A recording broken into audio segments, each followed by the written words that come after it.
창세기 2장 15절 함께 한 목소리로 한번 읽도록 하겠습니다. 창세기 2장 15절입니다. 주보와 화면을 참조해 주시면 감사하겠습니다. 자, 함께 읽겠습니다. 자, 시작. 여호와 하나님이 그 사람을 이끌어 에덴 동산에 두어 그것을 경작하며 지키게 하시고. 다음에는 마태복음 28장 18절부터 20절까지. 제가 18절 읽고요, 여러분들이 19절, 20절을 함께 읽겠습니다. 예수께서 나와 말씀하여 이르시되 하늘과 땅의 모든 권세를 내게 주셨으니 그러므로 너희는 가서 모든 민족을 제자로 삼아 아버지와 아들과 성령의 이름으로 세례를 베풀고 내가 너희에게 분부한 모든 것을 가르쳐 지키게 하라. 볼지어다 내가 세상 끝날까지 너희와 항상 함께 있으리라 하시니라. 아멘. 한 군데만 더 보도록 하겠습니다. 창세기 3장 15절입니다. 화면을 보시고요, 우리 함께 한번 읽도록 하겠습니다. 창세기 3장 15절입니다. 자, 시작. 내가 너로 여자와 원수가 되게 하고 내 후손도 여자의 후손과 원수가 되게 하리니 여자의 후손은 내 머리를 상하게 할 것이요 너는 그의 발꿈치를 상하게 할 것이니라 하시고. 아멘. 자, 얼마 전에 교회 사무실에 누가 초코파이 한 박스를 사 놓았습니다. 초코파이를 보면 항상 생각나는 게 있는데요, 저는 논산훈련소가 생각이 납니다. 여러분, 초코파이를 가장 맛있게 먹는 방법 아시죠? 무엇일까요? 모르세요? 군대에 보내는 겁니다. 네. 특별히 훈련소에 보내는 것입니다. 뭐 지금은 좀 달라졌을지도 모르겠는데요, 예전에 훈련소에 있을 때 초코파이 2개, 음료수 1개면은 영혼도 판다는 이야기가 있었습니다. 그 초코파이 때문에 실제로 종교도 바꾸더라고요. 불교를 믿던 친구들이 여러분 초코파이를 먹으려고요, 교회에 가서 예배드리고 찬양하고 세례를 받기도 합니다. 그걸 보면서 군대에서는 목사보다 초코파이가 더 영향력이 있구나 생각을 해보았습니다. 여러분, 똑같은 초코파이인데 제대하고 먹으면 어떨까요? 아무리 해도 그 맛은 안 나는 것 같습니다. 여전히 맛있기는 하지만 요즘에는 살찔까 봐 또 별로 안 먹는 것 같습니다. 여러분, 이렇게 보면 우리가 어떤 환경에 있느냐가 때로는 참 중요한 것 같습니다. 그러면서 이런 소망을 가져보았습니다. 하나님을 가장 확실히 만나는 방법이 무엇일까? 푸른나무 교회에 등록해서 예배에 참석하는 것. 가장 행복하고 즐겁게 신앙생활하는 방법이 뭘까? 푸른나무 교회 정원 모임에 함께하는 것. 말씀을 쉽게 바르게 배우는 가장 좋은 방법은 무엇일까? 푸른나무 교회 수요 아카데미에 함께하는 것. 기도의 은혜와 응답을 경험하는 가장 좋은 방법은 무엇일까? 그래요, 맞습니다. 매주 금요일이면 더 좋겠지만 안 되면 한 달에 한 번이라도 우리가 산상 기도회와 첫날 기도회에 함께하는 것. 그리고 예수님과 매일매일 동행하는 방법은 무엇이 있을까? 푸른나무 교회 말동아와 함께하는 것입니다. 여러분, 이럴 수 있을까요? 정말 바라면 그러면 좋겠고요, 우리가 그럴 수 있도록 함께 힘쓰고 노력했으면 좋겠습니다. 바라기는 말씀드린 이 5가지가 저는 우리 푸른나무 교회에 가장 기본이 되었으면 좋겠고요, 이 일에 우리가 모두가 힘썼으면 좋겠습니다. 가장 먼저는 주일 예배입니다. 여러분, 52주 주일 예배에 최선을 다하시면 좋겠습니다. 예배의 성공자가 인생의 성공자라는 말을 가슴에 품고 어떻게든 52주 예배에 최선을 다해 보십시오. 여러분, 신앙생활이 예배만으로는 그런데 충분하지가 않습니다. 성도는 반드시 소그룹, 정원에 참여해야 합니다. 물론 그러다 보면 힘들 때도 있고요, 상처받을 때도 있습니다. 그런데도 우리는 소그룹에 참여해야만 하는 것입니다. 매일매일 말씀과 동행하면서 여러분 하루를 살아가십시오. 핵심은 하루에 한 장, 아니 한 절이라도 말씀을 읽고 그 말씀을 우리의 마음에 품고 우리의 삶을 살아가는 것입니다. 그리고 네 번째로는 수요 아카데미지요. 물론 여러분, 내가 혼자서 할 수 있는 성경 공부 많이 있습니다. 더 좋은 공부도 많지만 적어도 일주일에 한 번은 내가 속한 공동체와 함께 공부하고 마음을 나눌 필요가 있는 것이죠.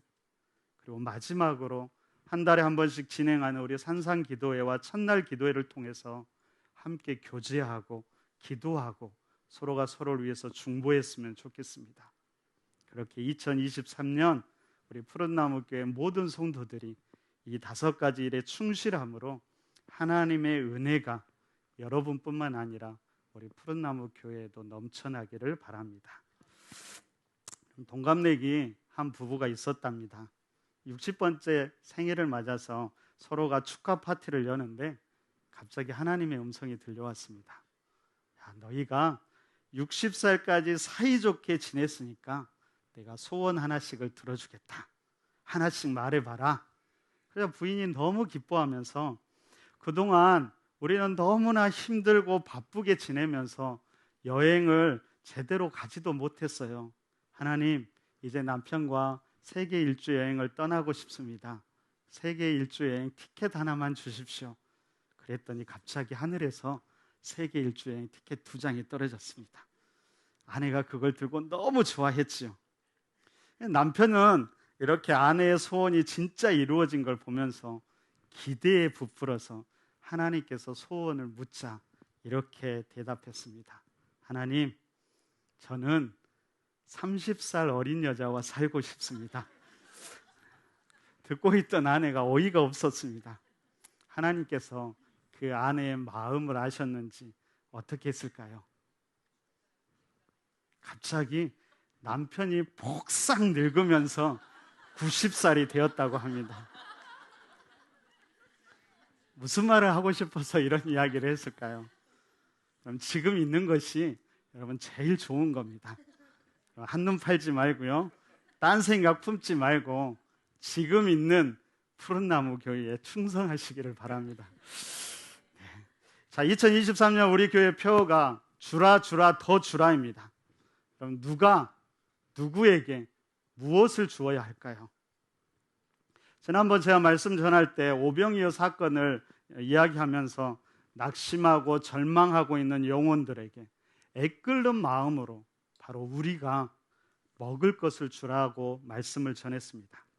자, 오늘은 우리가 두 번째 이야기로 주어야 하는 그 먹을 것에 대해서 좀 더 생각해 보려고 합니다.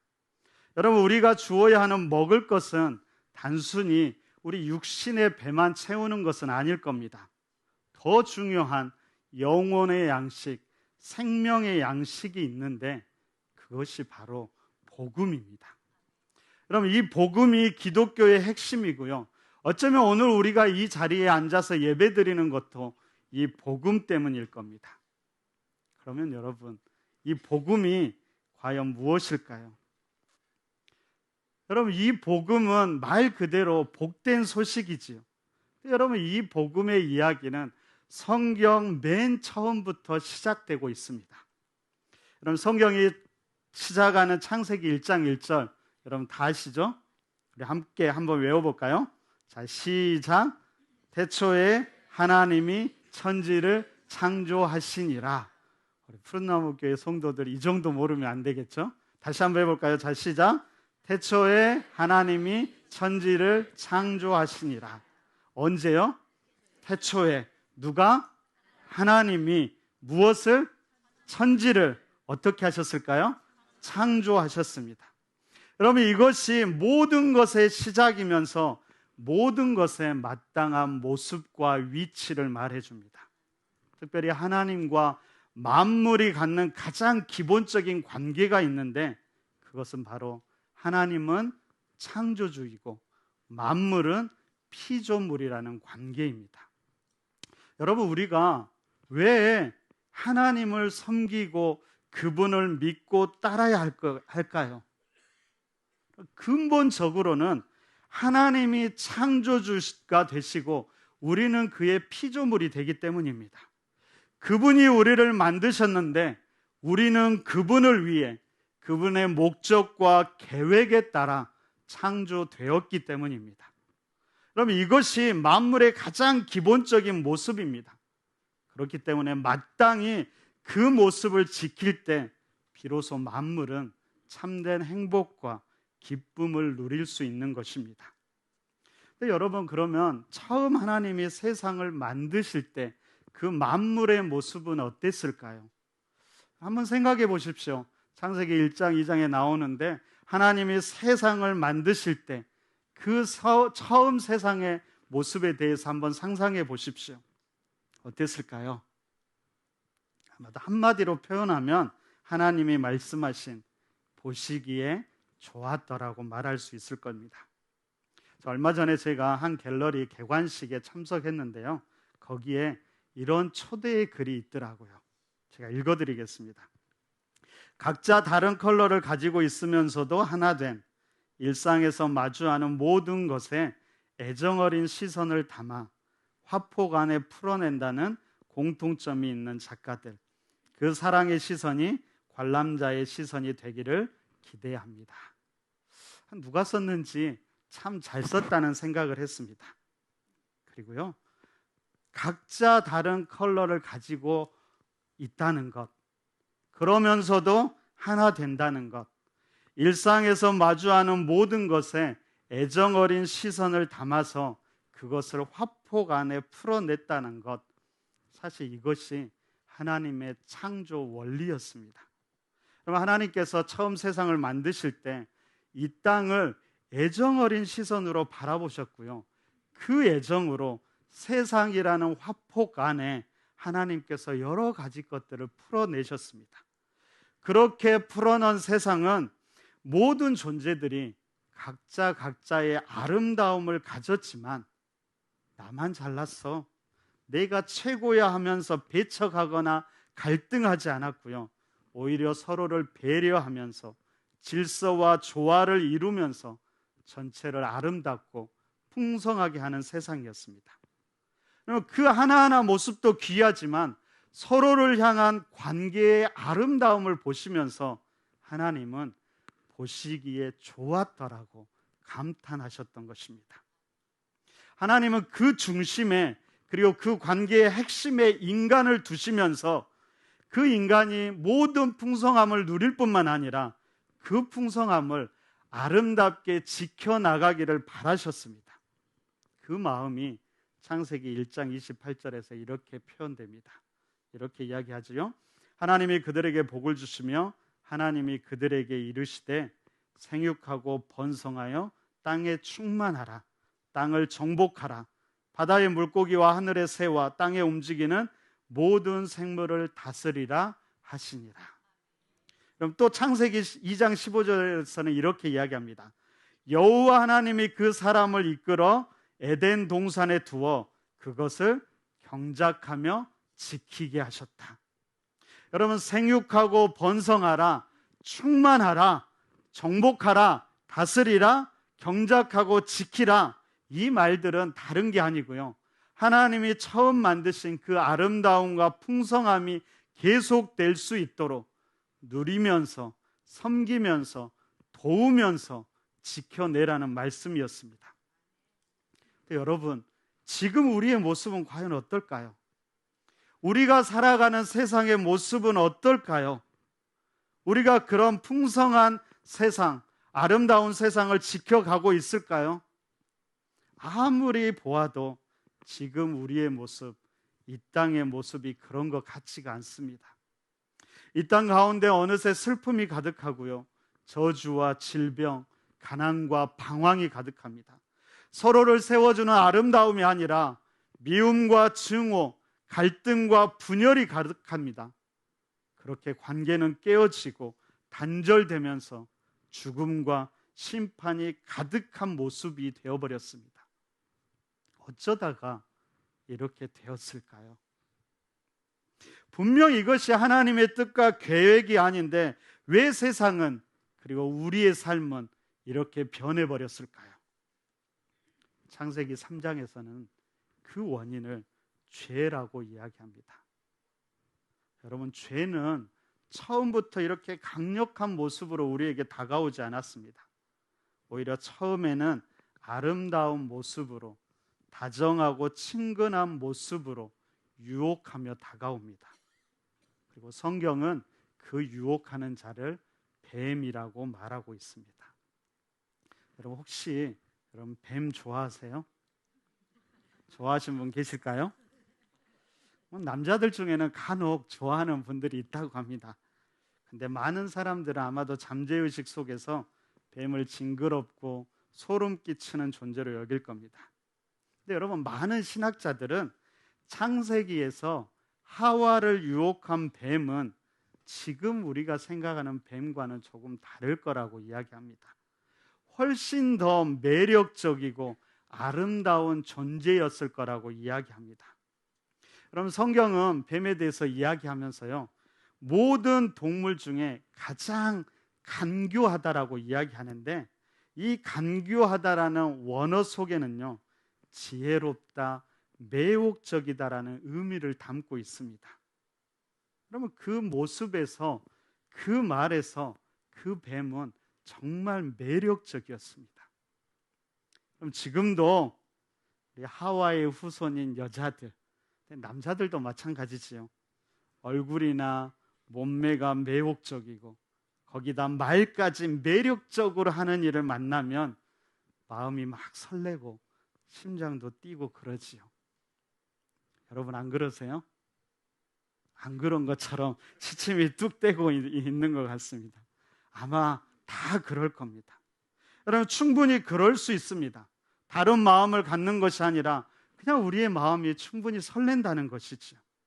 여러분 사단은 매력적인 모습과 매력적인 말로 하와를 유혹하는데요, 처음에는 하나님의 말씀을 조금 의심하게 하는 것이었습니다. 야, 진짜로? 진짜 그럴까? 아닐 거야. 죽는다고? 진짜 그럴까? 아니겠지. 그러면서 조금씩 틈을 만들어 갑니다. 그러면서 점차 말씀을 의심하게 하고 불순종하게 하고 결국엔 하나님을 떠나 스스로 판단하거나 아예 하나님의 자리를 차지하게 하지요. 그렇게 인간과 하나님의 관계가 깨어지게 하고 그 깨어짐으로 인간과 인간도, 인간과 만물의 모든 관계도 깨어지게 되는 것입니다. 이제는 만물이 조화와 배려가 아니라 서로 경쟁하고 싸우면서 오직 자기 자신만을 드러내고 높아지려 하고 각자 자신만을 지키려는 삭막한 세상이 되어버린 것이지요. 이것이 바로 죄의 결과이고 우리가 살아가는 세상의 모습입니다. 그러면 이렇게 그냥 끝나버릴까요? 그러면 아닙니다. 하나님께서는 이때부터, 아니 어쩌면 그 이전부터 이미 회복을 준비하고 계셨습니다. 하나님은 불순종함으로 관계를 깨트린 아담과 하와를 친히 불러서 그들을 찾으셨고요, 그들에게 손수 지으신 가죽옷을 입혀주셨습니다. 그리고 여자에게 죄를 짓게 한 바로 그 사단을 다시 여자의 후손을 통해 심판하심으로 하나님께서 다시 관계를 회복시켜 나갑니다. 우리가 읽었던 창세기 3장 15절은 이렇게 이야기합니다. 다시 한번 한 목소리로 읽어봤으면 좋겠습니다. 창세기 3장 15절 함께 읽어보겠습니다. 자, 시작. 내가 너로 여자와 원수가 되게 하고 내 후손도 여자의 후손과 원수가 되게 하리니 여자의 후손은 내 머리를 상하게 할 것이요 너는 그의 발꿈치를 상하게 할 것이니라 하시고. 그럼 이것을 원복음이라고 이야기하는데요, 여기서 말하는 너와 내 후손은 누구를 말할까요? 그것은 아마 지금 하나님께서 뱀, 사단에게 하는 말이기 때문에 너와 내 후손은 뱀과 사단을 말합니다. 그러면 여러분, 사단의 머리를 상하게 할 여자의 후손은 누구를 말하고 있을까요? 맞습니다. 바로 예수 그리스도입니다. 이건 다 잘 알고 계시리라 믿습니다. 그러면 여자의 후손에서 그 여자, 예수를 탄생시킨 그 여자는 누구를 말할까요? 누구이겠습니까? 여러분, 이 여자는 특정한 한 사람이 아니라 하나의 통로를 이야기하고 있습니다. 이 예수 그리스도가 탄생하게 되는 모든 믿음의 계보를 이야기합니다. 아담과 하와의 자녀 중에서 가인이 아벨을 죽여버렸을 때 하나님께서 또 다른 믿음의 씨앗 셋을 주시는데요, 바로 이 셋에서부터 이어지는 믿음의 계보를 말합니다. 여러분, 인간이 범죄했을 때 하나님은 이 믿음의 통로를 통해 예수 그리스도를 준비하고 계셨던 것입니다. 여러분, 이 믿음의 계보를 보면 중요한 여성 5명이 나옵니다. 다말이고요, 라합이고요, 바세바, 룻, 마리아였습니다. 조금 예외가 있긴 하지만 이들 대부분은 이방인들이었고요, 한을 많이 가지고 있는 여성들이었습니다. 그럼에도 그들은 그들의 삶의 자리에서 믿음을 드리고 믿음을 고백한 여인들이었습니다. 바로 그 믿음의 고백이 드려진 그 믿음의 계보를 통해 예수 그리스도가 여자의 후손으로 이 땅에 오게 된 것입니다. 물론 여러분, 사단의 도전도 계속됩니다. 어떻게든 이 예수가 이 땅에 오지 못하게 하지요. 가인이 아벨을 죽였듯이 믿음의 계보를 끊임없이 괴롭히고 심지어 죽이기까지도 합니다. 또 한편에서는 다른 예수를 내세우기도 하고요, 인간이 스스로 구원할 수 있다고도 합니다. 그리고 예수 그리스도가 더 이상 필요하지 않다고도 이야기하지요. 심지어 사단은 예수 그리스도를 직접 공격하기도 하고 예수님이 태어날 때 죽이려고도 했고요, 실패하자 끊임없이 기회를 찾다가 마침내 그 여자의 후손을 십자가에 못 박아 버렸습니다. 사탄은 그렇게 승리했다라고 생각했지요. 하지만 이것은 오늘 하나님의 예언의 말씀처럼 그의 발꿈치를 상하게 할 뿐이었습니다. 여자의 후손인 예수는 다시 죽음에서 부활하심으로 사단의 머리를 깨부수고 죽음의 권세를 깨트리고 그 죽음 아래 있는 모든 권세를 깨트리셨습니다. 그리고 다시 인간과 하나님의 관계 회복의 길을 마련하셨습니다. 십자가에서 죽으시고 다시 부활하심으로 죽음의 권세를 깨트린 그 예수 그리스도를 우리 마음에 모심으로 우리는 다시 하나님과 회복된 자로 서게 되는 것입니다. 여러분들은 이 예수 그리스도를 마음으로 영접하셨습니까?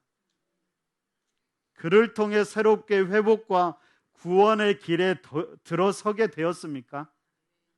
여러분, 잘 하셨습니다. 그런데 혹시 아직도 그렇지 못했다면 꼭 그 예수 그리스도를 영접할 수 있기를 바랍니다. 입술로 고백하고 마음으로 인정하고 받아들이기 바랍니다. 여러분, 다른 길은 없습니다. 인간 스스로 다른 신을 통해서 구원이 가능하다고 속이는 사단의 머리를 깨트리신 오직 예수 그리스도를 통해서만 가능합니다. 이것이 바로 성경이 말하는 원복음입니다. 그런데 여러분, 복음의 이야기는 여기서 끝나지 않습니다. 여러분, 나만 회복되는 것이 참된 복음이 아닙니다. 하나님의 계획은 말씀드렸듯이 처음부터 나 혼자만이 아니라 모두가 함께 어우러져서 함께 풍성함을 누리는 것이었습니다. 그러니까 나 혼자만 회복되고 끝나는 것이 아니라 나와 같은 내가 회복되어야 되고 우리가 살아가는 만물이 회복되어야 합니다. 이것이 회복된 우리에게 남겨진 삶의 목적이고 과제입니다. 그럼 저에게 딸이 하나가 있고요, 아들이 하나가 있습니다. 다원이와 윤성이지요. 첫째 딸 여러분, 다원이와 윤성이가 이제 아이들이 자라면서요, 점점 저의 말을 이제 컸다고 잘 안 듣기 시작합니다. 때로는 아빠를 무시하기도 합니다. 그러면서도요, 가끔 아빠에게 용돈도 주곤 합니다. 보니까는요, 저희 집에서 제가 제일 가난하더라고요. 그래서 아이들이 가끔 긍휼한 마음으로 용돈도 주곤 합니다. 근데 여러분, 아빠가 아이들에게 바라는 마음은 무엇일까요? 제가 가장 바라는 것은 우리 아이들이 행복하게 살아가는 것입니다. 근데 만약에 첫째 다원이는 행복하게 사는데 둘째 윤성이가 거지같이 살아간다. 그럼 아빠의 마음이 어떨까요? 뿐만 아니라 요즘에는 여러분 집집마다 우리 강아지나 고양이가 참 많이 있죠. 때로는 너무 강아지나 고양이를 사랑해서 문제이긴 하지만 아무튼 아빠가 자녀들에게 그걸 선물을 해줬습니다. 근데 자녀들이 날마다 강아지나 고양이를 구박하고 괴롭힌다고 생각해 보십시오. 아빠 마음이 어떨까요?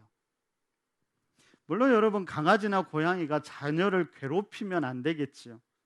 그런데 자녀들이 강아지나 고양이를 괴롭혀도 별로 제 마음이 좋을 것 같지만은 않습니다. 여러분, 다원이를 향한 아빠의 마음은 다원이를 통해서 윤성이도 행복하게 살아가는 것이고 함께하는 강아지, 고양이도 행복하게 살아가는 겁니다. 저는 바로 이것이 우리에게 남겨진 삶의 목표라고 생각합니다. 모두가 함께 어우러져 함께 풍성함을 누리는 것입니다. 그러므로 나만 혼자 회복된다고 끝나는 것이 아닙니다. 모두가 함께 그 풍성함을 누릴 수 있어야 하는 것이죠. 여러분, 예수님의 삶의 모습을 생각해 보십시오. 예수님이 그냥 이 땅에 오셔서 십자가만 달리기 위해서 오신 것이 아니었습니다. 이 땅에 오셔서 그분은 우리와 함께 살아가시면서 아파하는 생명들과 함께 아파하셨고 그들을 치유하고 회복시키셨고 깨어진 관계를 회복시키셨습니다.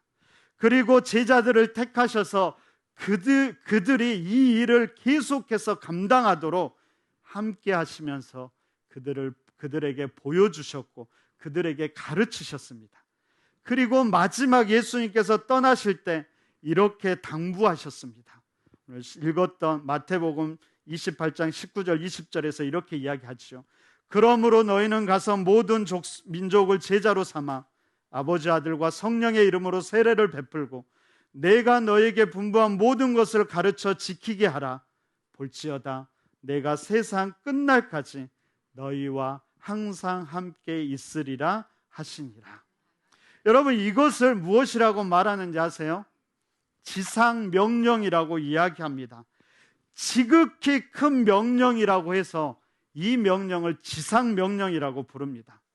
여러분, 이 땅에 예수님이 계시면서 가장 중요하게 한 것이 바로 이것이었고 마지막 예수님이 하늘로 승천하시면서 유언처럼 그의 제자들에게 그리고 그 제자된 우리에게 당부하신 것이 이것이었습니다.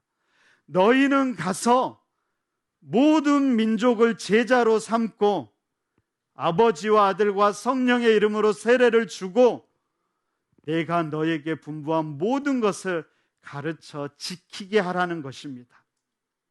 여러분, 원래 이 구절의 핵심은 제자를 삼으라는 것이라고 합니다. 가서 세례를 주고 가르쳐 지키게 해서 제자를 삼으라는 말이지요. 근데 여러분, 궁극적으로는 제자를 삼는 게 목표지만 저는 예수님이 말씀하신 한 단어 한 단어가 너무나 중요하다고 생각합니다. 너희는 가서 기다리지 말고 그냥 있지 말고 결단하고 일어나서 생명들을 찾아가고 세상으로 찾아가서 모든 민족을 너희에게 이익이 되냐 안 되냐 이것저것 따지지 말고 모든 사람에게 아버지와 아들과 성령의 이름으로 세례를 주고 다른 것이 아니라 오직 아버지와 아들과 성령의 이름으로만 세례를 주고 모든 것을 가르쳐 지키게 하라. 내가 너에게 보여주고 가르치고 분부한 모든 것을 지킬 때까지 가르치고 또 가르치고 또 가르치라는 말씀이지요. 여러분, 예수님께서 친히 우리에게 보여주고 분부한 것은 다른 것이 아닙니다. 처음 하나님이 만드신 풍성한 하나님의 나라를 회복하는 것이었습니다. 한 생명 한 생명을 회복하고 그 생명들이 살아가는 이 땅을 회복하고 그 생명과 생명이 맺어가는 그 모든 관계를 회복하는 일을 말합니다. 여러분, 교회의 본질은 나를 위한 존재가 되는 것이 아니고요, 하나님을 위해, 세상을 위한 존재가 되는 것입니다. 예수님이, 복음이신 예수님을 전해서 하나님과 화해하게 하고 처음 하나님이 만드신 그 아름다운 모습으로 회복하도록 돕는 것입니다. 우리가 그 일에 헌신할 때, 바로 그때 예수님께서 항상 우리와 함께 하실 것입니다. 여러분, 다음 주일이 종려 주일입니다. 그리고 한 주간 고난 주간을 지나고 부활 주일이 다가옵니다. 그리고 그때 푸른나무교회 창립 주일도 있습니다. 여러분, 이때 우리 푸른나무교회가 이것들을 생각하면서 여러 가지 일들을 행하지요. 특별 새벽 기도도 하고요, 창립기념 찬양 리바이벌 시간도 갖고요, 바퍼 봉사도 하고요, 365 우리가 하루에 100원씩 1년 정도 36,500원 정도는 서로 어려운 이웃을 통해서 좀 나누자는 일도 합니다. 여러분, 이 모든 것을 준비하면서 바라고 기대하는 것은 변화입니다. 다시 한번 우리가 변화되고 우리 교회가 새롭게 변화되는 것입니다. 다른 것이 아니라 온전히 복음으로만 변화되는 것입니다. 예수님께서 이 땅에 오신 목적이 여러분 복음 때문이었습니다. 이 땅에서 행하신 모든 것의 목적도 복음이었습니다. 십자가 사건도 복음을 위한 것이었고, 부활하여 제자들에게 당부한 것도 복음이었습니다. 예수님의 모든 삶은 복음을 위한 것이었고, 예수님 스스로가 복음 그 자체가 되셨습니다. 그 복음으로 우리가 새롭게 되었으면 좋겠습니다. 그 복음으로 우리 푸른나무 교회가 새롭게 되기를 바랍니다. 그 복음을 주고 또 주어서 그 복음으로 이 땅과 생명들을 새롭게 하기를 바랍니다. 여러분, 이것이 우리를 향한 주님의 간절한 기대와 소망이라고 믿습니다. 그 기대와 소망대로 우리가 주님의 손과 발이 되어서 이 땅과 생명들에게 복음을 주고 또 주는 그런 멋진 그리스도인, 그렇게 멋진 푸른나무교회 성도님들이 되시기를 간절히 바랍니다. 너희는 가서 모든 민족을 제자로 삼아 아버지, 아들과 성령의 이름으로 세례를 주고 내가 너에게 분부한 모든 것을 가르쳐 지키게 하라. 내가 세상 끝날까지 항상 함께 하리라. 아멘.